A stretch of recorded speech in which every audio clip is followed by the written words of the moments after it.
Friends, இன்றைக்கி நம்ம வீட்லேயே ஒரு எனர்ஜி பார் ரொம்ப ஈஸியாக ஹெல்த்தியாக எப்படி பண்ணுறதுன்னு பார்க்கலாம்.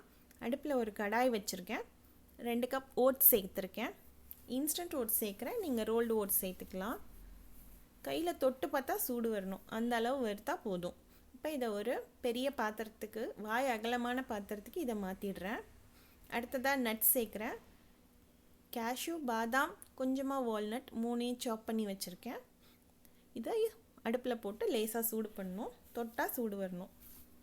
இதையும் இப்போ நான் ஓட்ஸ் சேர்த்த பாத்திரத்துலேயே மாற்றிடுறேன். அடுத்ததாக சீட்ஸ் சேர்க்குறேன். Pumpkin seeds, melon seeds, chia seeds 3 சேர்த்துருக்கேன். ஃப்ளாக்ஸ் சீட்ஸ் கூட சேர்த்துக்கலாம் நீங்கள். இதையும் இப்படி தொட்டு பார்த்தா சூடு வரணும், அந்த அளவு வறுத்தா போதும். இப்போ அடுப்பை ஆஃப் பண்ணிவிட்டேன். நான் மிக்சிங்காக இந்த பாத்திரத்துக்கு மாற்றி பிடிச்சிக்க ஈஸியாக இருக்கும்னு கடாய் எடுத்திருக்கேன். கலர்ஃபுல்லாக இருக்கணுங்கிறதுக்காக கொஞ்சம் பெரிஸ் சேர்க்குறேன். நீங்கள் காஞ்ச திராட்சை கூட சேர்த்துக்கலாம். பெரிஸ் சேர்த்துட்டு ஒரு மிக்ஸ் பண்ணி விட்டுடுங்க. அடுத்தது பைண்டிங்காக ஏதாவது ஒரு பட்டர் சேர்க்கலாம். நான் இங்கே பீனட் பட்டர் எடுத்திருக்கேன். இது என்னோடய ஹோம்மேட் பீனட் பட்டர். இதில் ஸ்வீட் எதுவும் இல்லை. நீங்கள் ஆல்மண்ட் பட்டர், நட்டல்லா இந்த மாதிரி எது வேணாலும் சேர்த்துக்கலாம். அதில் ஸ்வீட் இருந்தால் நீங்கள் தனியாக ஸ்வீட் எதுவும் ஆட் பண்ண வேண்டாம். நான் இங்கே தேன் சேர்க்குறேன் ஸ்வீட்டுக்காக. இப்போ எல்லாத்தையும் நல்லா மிக்ஸ் பண்ணிடலாம். தேன், பட்டர், ஓட்ஸ், ட்ரை நட்ஸ் எல்லாமே ஈவனாக மிக்ஸ் ஆகணும்.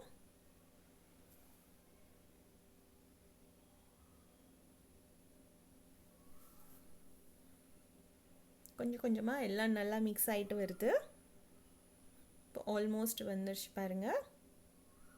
இப்போ எல்லாமே ஈவனாக மிக்ஸ் ஆகி ஃபுல்லாக ஒரு பால் மாதிரி வருது. அவ்வளோதான், இது ரெடி. இப்போ நம்ம இதை ஒரு ட்ரேக்கு மாற்றிடலாம். ட்ரேயில் பட்டர் பேப்பர் போட்டு வச்சுருக்கேன்.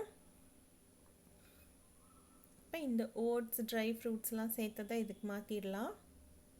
நம்ம இந்த கிரானோலா மிக்சர் ரெடி ஆயிடுச்சு. இப்போ நம்ம இதை ஃப்ரிட்ஜில் வச்சு செட் பண்ணணும்.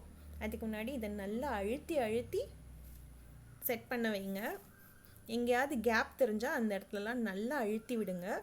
எல்லா லேயரும் ஈவனாக இருக்கணும் மேலே, அந்த அளவுக்கு நல்லா அழுத்தி கொடுங்க.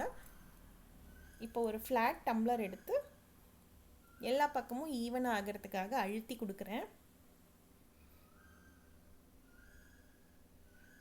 இப்போ எல்லா இடத்துலையும் மேடு பள்ளமாக இல்லாத நல்லா எல்லா இடமும் ஈவனாக இருக்குது பாருங்கள்.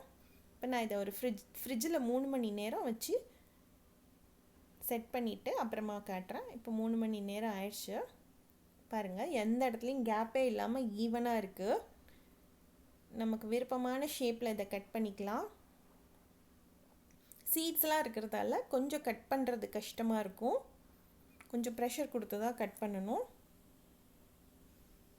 பாருங்கள், எந்த இடத்துலையும் கேப்பே இல்லை, அதனால தான் நல்லா அழுத்தி அழுத்தி விட்டது. எல்லா இடமும் ஈவனாக இருக்குது பாருங்கள். நான் உடைச்சி காட்டுறேன் பாருங்கள், சூவியாகவும் இல்லை. இப்போ நான் எல்லாத்தையும் இந்த மாதிரி அதே பட்டர் பேப்பரில் நான் இந்த மாதிரி சுற்றி வச்சுருக்கேன். அவ்வளோதான், இதை நம்ம வீட்டிலே ஈஸியாக பண்ணலாம். நீங்கள் இந்த ரெசிபியை ட்ரை பண்ணிங்கன்னா எனக்கு சொல்லுங்கள். தேங்க்யூ ஸோ மச் ஃபார் வாட்சிங் மை வீடியோஸ். தேங்க்யூ.